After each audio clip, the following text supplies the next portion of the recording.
What's going on, y'all? Welcome back to Kid Taj. Today, we're going to be talking about the Cleveland Cavaliers. Before we do that, just want to say, if you enjoyed the video, do not forget to like this shit up. Subscribe if you're new. Comment an idea down below what type of video you want to see from me. I'll consider everything you leave in the comment section. Let's begin. So, as I said before, we're talking about the Cleveland Cavaliers. I didn't think that this would happen. And I know it's early. I know that this just happened. We all know about the Kyle Korver trade. Atlanta Hawks sent shooting guard Kyle Korver over to the Cavaliers in exchange for Mike Dunleavy. And I believe there was like a pick involved or something like that. I don't believe that Atlanta would actually trade him straight up, but Kyle Korver is kind of declining. I think a lot of people forgot about that. Now, I just want to talk about like the hype around this guy coming into Cleveland, because if you were on Twitter, you were looking at what people were saying, Cavs fans especially, you would think this guy was in his prime, that he was like Gordon Hayward or something like that, that he was, I don't know. What I'm trying to say is that people were acting like he was a god, like they just got a star player, like they just got someone that was gonna like put them way over the top, because we already know how great the Cleveland Cavaliers are. And I had them as my finals favorite before that, and then after that I was like, well, yeah, that's just gonna make them better. But so far, 2 games in, they played on the road against Utah and Portland, and they've lost both of those games. Now, I'm not attributing this to Kyle Korver's acquisition. I'm not saying that, he's bad for the team, that he's bringing them down. I'm just noting, that we have seen 2 losses yesterday and the night before since Kyle Korver started playing in games. I'll also note that they've lost 3 out of 5. Okay, that's worth noting, I guess. But, my point here is that Kyle Korver was acquired. And I just want to kind of downplay Kyle Korver as a player, just because I think people were really overreacting to this. I don't think that this is as big of a move as people think it is. It has the potential to be. We saw Channing Frye and what he was doing in Cleveland after being acquired from Orlando, and he was just going crazy. He was having the best basketball games that he's ever played in the NBA, for real. I mean, he was actually putting in work. With LeBron feeding him to shoot threes. Kyle Korver, I expected him to be the same way. I expected him to be great, and there's still time. I mean, it's been 2 games. You gave him a few weeks, and then you see how he's played. But I just want to say to everybody that I don't think that a Kyle Korver acquisition necessarily guarantees anything. I mean, it could go really bad. I don't expect it to, because I think we know Kyle Korver is a pretty smart guy as a player. He usually takes good shots.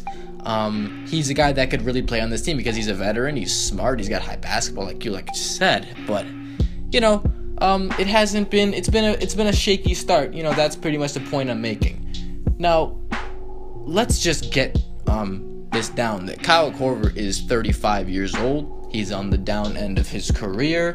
A career which has lasted a long time in the NBA, never been a star player, but he's always been a great player, in terms of doing what he does best. He's been a lights out shooter for his NBA career, but, he's definitely getting, he's declining. This has been one of the worst seasons in his NBA career so far. He gets traded from Atlanta, where he, played his best basketball. I would say he had an all-star season in there, at one point in the 14-15 season.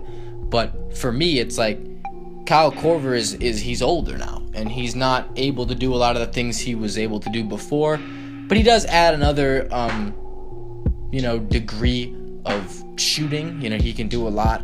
Corner threes, running around, moving without the ball, he's exceptional at. But I don't think we should expect him to be a 20-point scorer. I mean, people in the comments, normal NBA fans, casual NBA fans, smart NBA fans, might be saying 20-point score. Are you kidding me? Kyle Korver would never average 20 points a game, let alone on a Cavs team stacked with scores. That's what I'm saying. I mean, I think people were just overreacting. A lot of people thought that he was going to be getting money for the Cavs. He was going to be starting, and he was going to be chipping in at least 10 to 15 points per contest. And I was like, I don't think it's going to happen. I think he's going to average something like 6, 7, 8. Just because I don't think he's going to be starting. unless he really gets his act together, unless he starts shooting lights out again, which, you know, we can't rule out because look what LeBron did to Channing Frye. I'll give Channing Frye some credit. He played extremely well, but I think he was just getting wide open looks. Kyle Korver's going to get wide open looks, and he better knock him down because he's a great wide open look shooter, and that's going to help them if, you know, if they decide to move him back into their starting lineup, or, you know, why did I say back into their starting lineup? Into their starting lineup. Let's talk about their losses, though. The Cavs losing 2 in a row. First to the Jazz. I'm not surprised. I saw this thing that it said that LeBron James has lost his last 6 games against the Jazz. The Jazz are a good team. They're extremely underrated. People always sleep on the Utah Jazz. So I'm like, all right, well, hey, they were on the road. You know, Kyle Korver just getting acclimated. He had an off game that game, and I don't think that's why they lost by any means. I just think that the Jazz outplayed them in that game. So I gave him a pass. You know, if the Cavs lose one game to a good team on the road, it's not that big of a deal. Now, last night's loss was a little bit more concerning, and when I say concerning, I don't mean like, you know, we have to reconsider our finals pick. Okay, everyone's gonna have, you know, adversity and growing pains. Maybe that's not the right word, because their Cavs are like, they got amazing chemistry and they shouldn't be having problems like that. I don't think they are 2 games in a row. If it becomes 3, if it comes 4 or 5, then you might have something to worry about, but you don't. I don't think right now.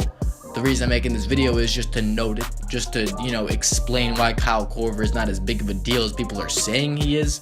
But second game, let's cover it. The Portland Trail Blazers in Portland. Allen Crabbe off the bench was unbelievable in this game, and the Cavs, again, like they were against Utah last night or the night before, you know, whatever, 2 nights ago, you know, they were down like the whole game, and they were like that against Utah and against Portland. They were just down the whole game, and they couldn't get back into the game. They were allowing too many points in the paint.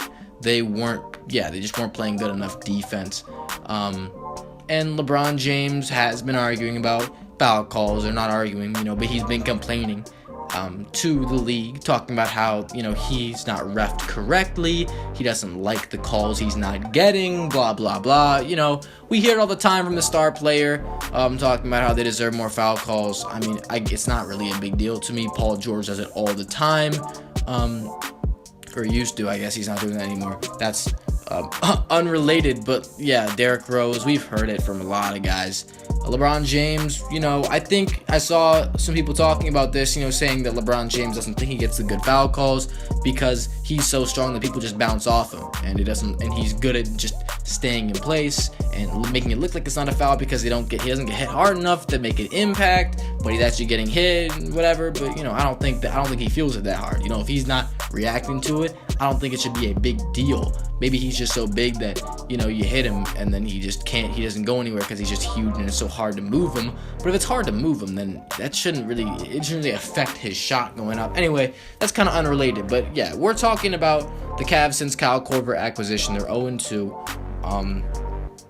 I wonder what this means, you know, if this continues. I don't expect it to. In this video, I mean, guys, honestly, like, I didn't have a lot to make a video about today, but this seemed kind of relevant, so I did that. If you have an idea, because I need some ideas, please leave one down below what you want to see me talk about next. I'm out. Thanks for watching, y'all. Peace.